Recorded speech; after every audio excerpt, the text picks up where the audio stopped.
Oh, my channel mammals. Hi. I'm so glad you came.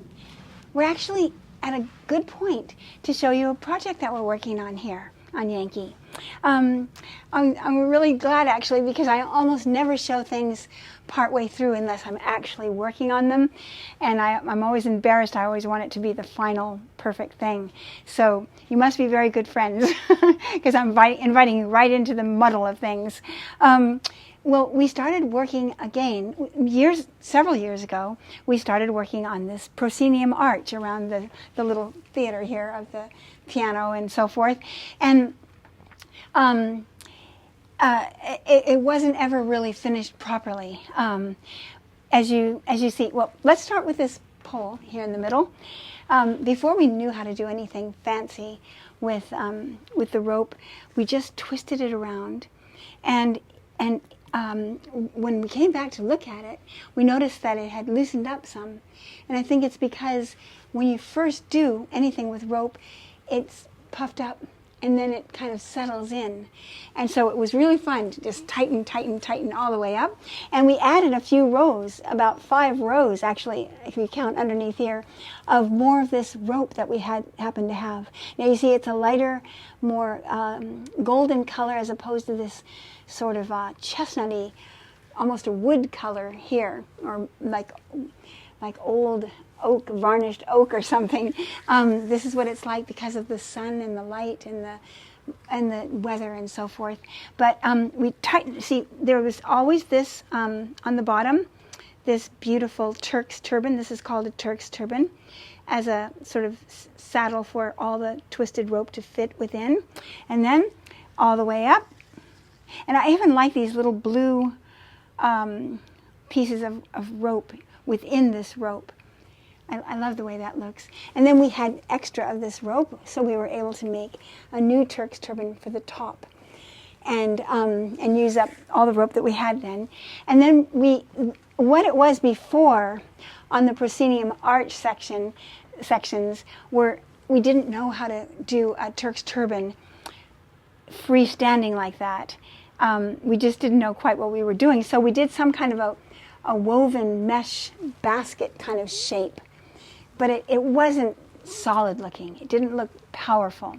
So this time, when the boat boys had learned how to make these beautiful Turk's turbans, as you can see, we used them. And we put them in place here at the first swag and the second swag, and over there in the corner, and over here. This isn't even right yet also over here. But we're starting tomorrow to straighten all of it out and start from scratch with the heaviest rope and the next heaviest rope and the next heaviest rope and the lightest rope, and so that they'll look kind of like the folds in a swag or a bunting. You know how they have buntings in front of the judges' stand at the 4-H fair, or lots of places whenever there's a patriotic gathering, there'll be buntings around the eaves of a building and so forth. So it'll have that kind of a feeling, the way a proscenium arch does, where it has these beautiful swags of lush fabric, and then that makes way for the straight curtains to part and go dashing off into the background of the stage, into the wings. And so this is kind of a comical expression of the proscenium arch, but with rope. And I really love it. When it's all done, you'll see, we'll get 2 of us up on steps, and we'll just start sensing it and pulling back and forth until we get the swags just right, and then a bigger swag for the end. And then when it all comes trickling down, this rope, all of these will become, I'm just now thinking about it, I think it would be great to make them as if they're tassels. On a lush curtain, there's always some beautiful silk tassel hanging to accentuate the lushness of it. And I just thought, well, wouldn't it be fun if these all ended as a tassel? So, and I can actually show you possibly how I can kind of, I won't spend a lot of time, but I think I can do like whipping and maybe something here, maybe a tiny little Turk's turban, and then make this all into fringe, like the way a tassel would be. So we'll have fun with that. But it comes down to the ground and just kind of flutters like a full, rich settling of curtains. So that's what we've been working on right now. I love rope. We're doing some, come with me. Okay, here we are. See, we've already started doing rope on either side of this gate here. And it's going to go all the way around the deck, and it'll have the rope going up on both sides of the gate, but then it'll go, and as you can see, Matthew's almost at the point there where he's ready to do a crisscross to get from one side to the other. And we're figuring out some different ways of doing that. But this is a split where we had an upright below it. So I love doing all this. Isn't it beautiful? I just love seeing it travel along.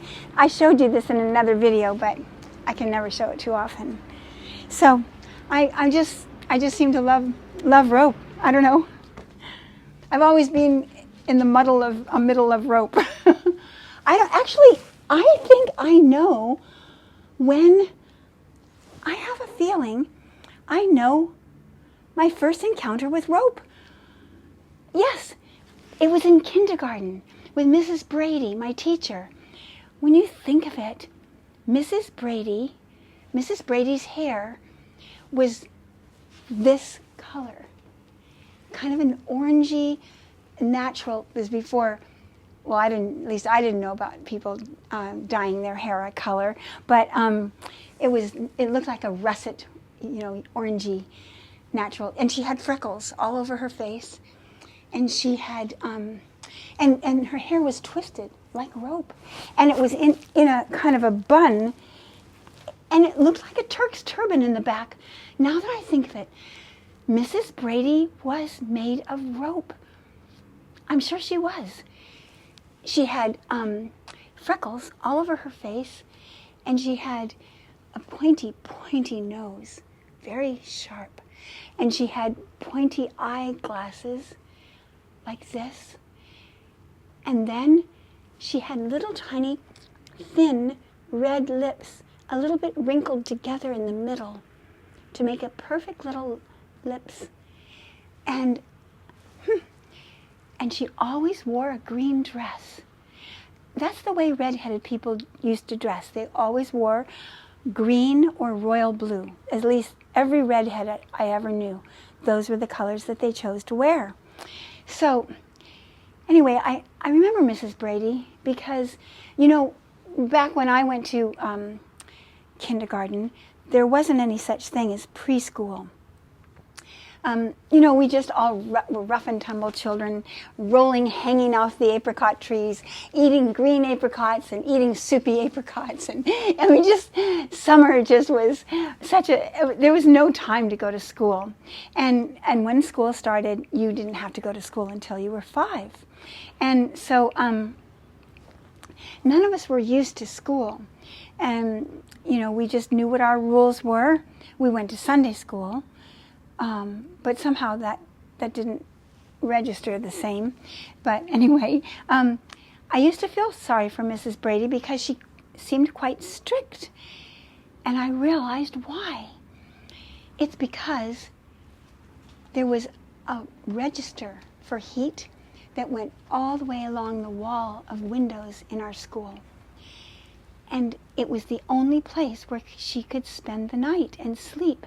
She was always there every morning in a very strict shape. And she was always there in the night when school was over, when it was dark. And I'm sure that's no way for a school teacher to get a good night's rest. So I always felt, poor Mrs. Brady, she needs to have a cozy bed like we do. And she wouldn't be so crabby in the morning. But anyway, she managed. And we all used to sit at these little square tables. I'm sure they were very low because we were only small. You can imagine how tiny we were. And I do know that there were 2 children on each side of the square because I knew all the children. And there were several of these little tables around. And I don't really remember what we did at the tables. I do remember that we made butter one day and we passed the butter around to churn, and we made cottage cheese another day, and we ate them on those little soda crackers, or saltines, and it was delicious butter and delicious cottage cheese.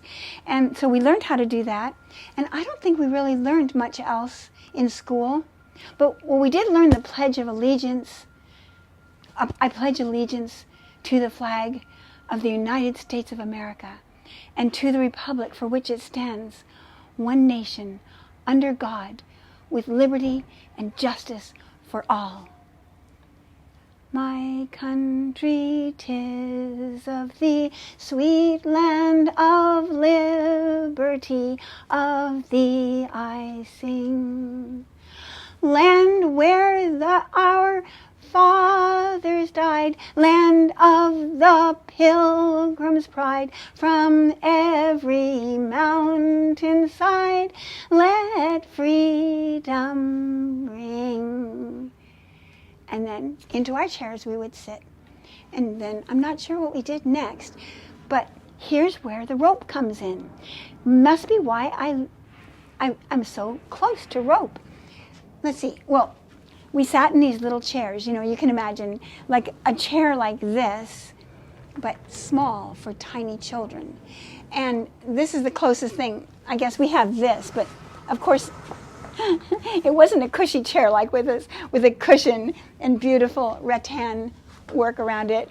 But just to give you the idea, I would sit in my chair in this little table of 6 children.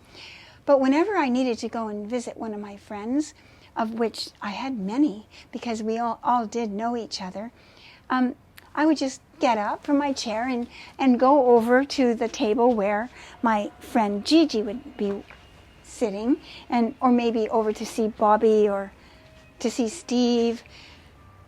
Oh my gosh, or Claudia. And Claudia, she lived far, far away from us through the dirt clods. To get to her, I had to walk through these huge dirt clods all the way for miles, past tree after tree after tree after tree. All of a sudden, I'd get to Claudia's house. And I think that's why they named her Claudia, is because she was a long way through dirt clods to get to her. But anyway, I would just get up and walk around. Well, one day, in the morning, I was sitting in my chair, and I saw this rope come down in front of my face. I'm guessing that it was a jump rope, but I'm not really sure. And then it tied around my chest and went around a couple of times till I was flat to the back of the chair. And then it came up from the side and it crossed across my legs and it went under the chair. And I remember the handles turning into a knot on the side, down at the bottom. So I thought, I didn't think much about it. And I don't remember Mrs. Brady. I don't know who tied the rope around me, but it must have been Mrs. Brady. And she wasn't very talkative, so it didn't surprise me. So anyway, when I went to go see my friend Gigi again, I just got up with my chair on my bottom and went over to where I needed to go to sit next to Gigi. And then all of a sudden, the rope was off of me and Mrs. Brady was holding my hand. And all of a sudden, I was in the cloakroom. I used to spend quite a bit of school time in the cloakroom. The cloakroom was where we hung our raincoats. And it seemed to rain at that time of year, when school starts in the autumn in Northern California. And so our raincoats would be there. I remember always getting drips, and they're always like one drip at a time, so it was a little unusual. And all of our boots, and they would be up inside this kind of a support. And I would sit on the edge of the support, and the boots would be, just behind me. And I don't know how long I stayed in the cloakroom, and that's all I remember about rope. But it was the first time I really thought about rope. It's the first time I remember being involved with rope in that way. So anyway, that's my beginnings with rope, and I've loved it ever since. So Well, anyway, it has a little distant reminder from talking about the proscenium arch. I hope it's not too, well, I just thought, oh, I don't know. I just wanted to tell you when I first started thinking about rope. So we'll get back together again soon and watch the next stage of development here. And if you liked this video, you know the whole routine. Thumbs up, mostly commenting is marvelous, but even more so evidently is subscribing. For some reason, that's the magic. That's the way that we can just include the whole world in our time together here, where I feel like everybody could have a day like we're having together right now. So we want to be generous and subscribe, and evidently the algorithm knows who to send it to next. So we'll want to do that. And then also come to visit Patreon. It's like coming to visit the village hall. There's going to be so much activity there. We can all meet together. We could be like a little, I don't know, just, we could have so much fun there sharing. It's going to be interesting. So my channel mammals, we'll meet again very soon. I'm going to give you little stories as we go along so you can follow some of the projects here and there now and again. I got to get back to work, and I'm sure I'm using up too much of your time. So I'll see you soon.